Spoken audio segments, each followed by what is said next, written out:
The poem Bedtime is about the activities that happen at the day's end when night approaches. The poem presents a picture of the evening when sun sets and birds fly to their nest. This is the time when butterflies take rest and bees also return to their hives.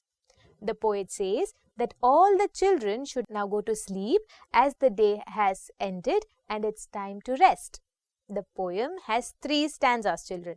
So now let's begin with the poem.